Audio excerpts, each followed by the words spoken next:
शिव की कथा कहती है, ब्राह्मण देव ने धर्म पत्नी कहती है तुम्हें कोई कमी पड़े तो मुझे बताओ, मैं आपको दे देती हूँ भाग। पर ब्राह्मण देव तो ब्राह्मण देव थे, जो लाते थे वो दान पुण्य संकीर्तन में लगा देते थे। एक दिन शाम का समय, प्रदोष का दिन, प्रदोष काल, शाम का समय, भगवान देव अधिदेव महादेव मां जगतजननी पार्वती जी के साथ में भ्रमण पर निकले। देखिए, अगर प्रदोष का व्रत नहीं कर सकते, प्रदोष के दिन आप व्रत नहीं कर सकते, मान लो आपसे भूखा नहीं रहा जाए, प्रदोष का व्रत नहीं कर सकते, प्रदोष के दिन आप भूखे नहीं रह सकते, मंदिर भी नहीं जा सकते, दिया भी नहीं लगा सकते, तो शिव महापुराण की कथा कहती है कि प्रदोष के दिन, प्रदोष काल में अपने ही दरवाजे के पास में देवाधिदेव महादेव का स्मरण कर कर लक्ष्मी की वृद्धि के लिए, कार्य सिद्धि के लिए, संपदा को प्राप्त करने के लिए आप अपने ही दरवाजे के पास में एक दीप लगा सकते हो। कौन से दिन? प्रदोष के।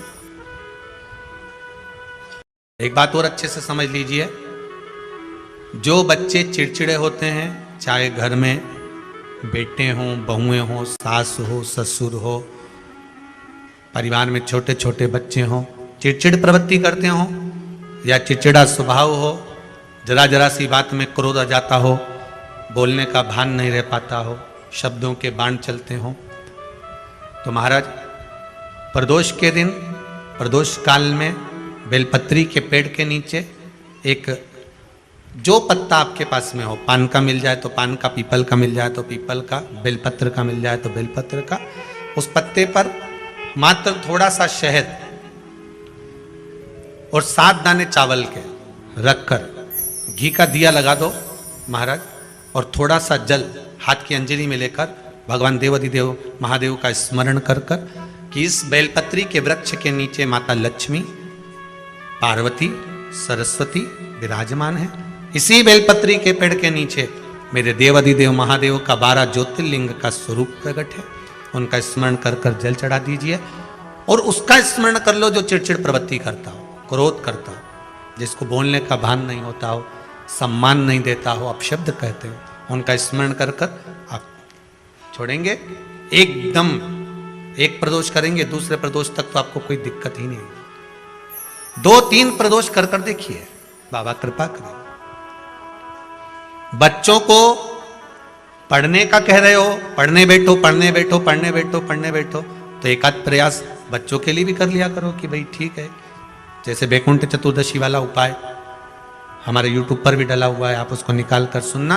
वैकुंठ चतुर्दशी के दिन प्रयास करना, बच्चे लोग विद्या में प्रबल होंगे।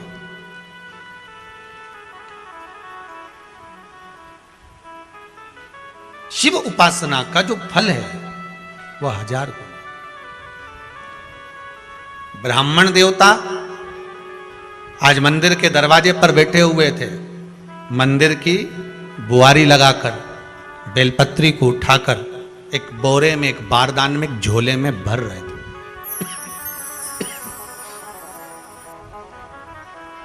एक बारदान में, एक बोरे में, एक झोले में भर रहे हैं। पहले भी कथा में आज फिर कहते हैं,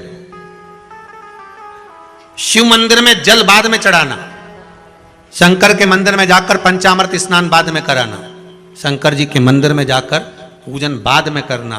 पहले थाली एक और रखकर शिव मंदिर में झाड़ू, पोछा या जो बेलपत्री, निर्माल्य जो भी रखा हो, उतरा हुआ सामान, उसको भरकर कहीं एक और जहां मंदिर वाले रखते हो वहां ले जाकर रख दो। झाड़ू पोछा एक बार जरूर। इस ब्राह्मण के चरित्र को सुनिए जो शिव महापुराण में वर्णन किया गया। कार्तिक महत्तम की कथा कर रही है। कार्तिक मास में पड़ने वाले प्रदोष के दिन महाराज वो ब्राह्मण बेलपत्री को उठा उठा कर बारदान में भर रहा था।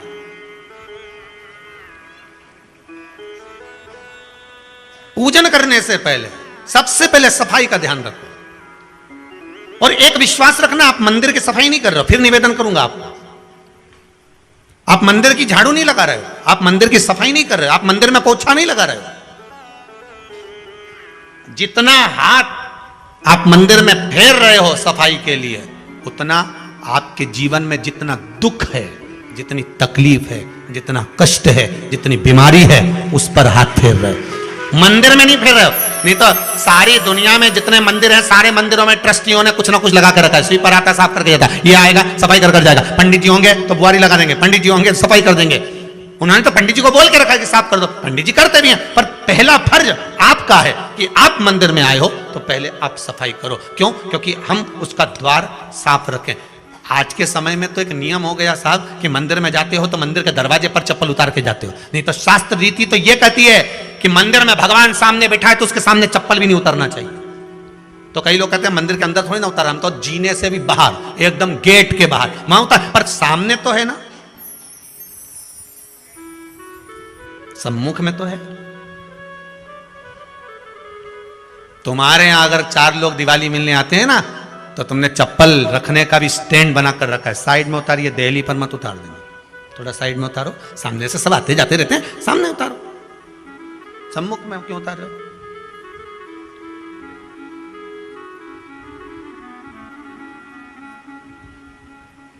थोड़ा द्वार पे से दूर उतारिए।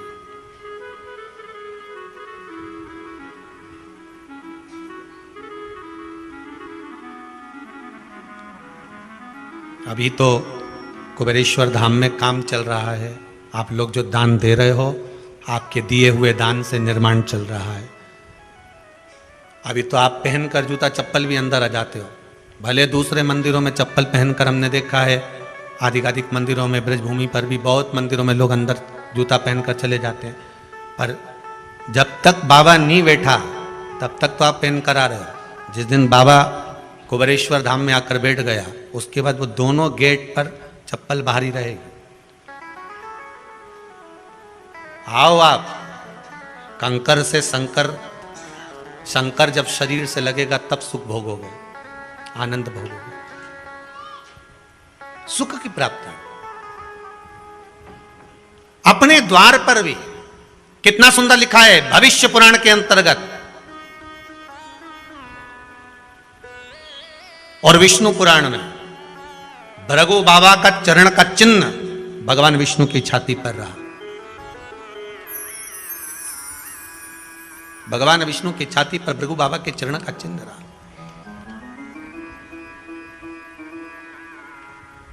चरण का चिन्ह। अब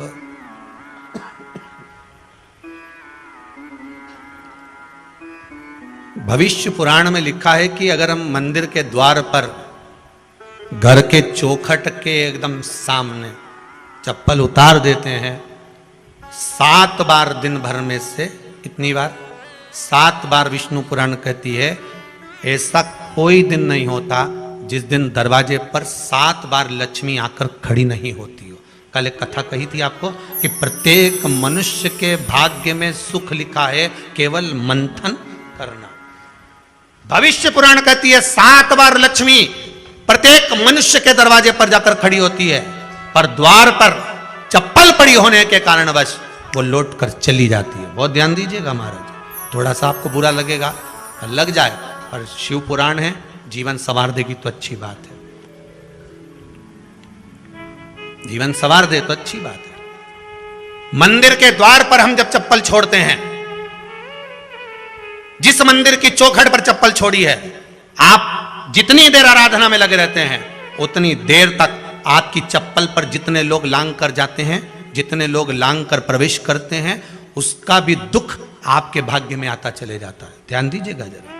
चप्पल का भविष्य पुराण में पढ़िएगा कवि की पादुका का महत्व क्या है, पादुका किस ओर उतारना चाहिए, पादुका को कहाँ रखना चाहिए, किस जगह पर बुआरी झाड़ू को रखना चाहिए, किस जगह पर चलनी को रखना चाहिए, सुई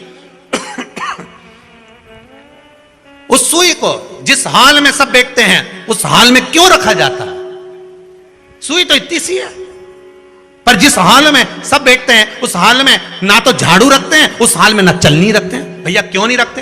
कारण क्या है कि जिस हाल में सब बैठकर बात करें, आवक जावक की बात हो, व्यापार की बात हो, लक्ष्मी की बात हो, प्रेम स्नेह की बात हो, आपस में बैठकर सब चर्चा कर रहे हो, अगर वहां छलनी होगी, झाड़ू होगी, तो बैठे बैठे बात करने में विवाद चालू हो जाएगा। 15-20 मिनट तुमने बहुत प्रेम की बात करी, अच्छे से बात करी, पति पत्नी बहुत प्रेम की बात कर रहे थे,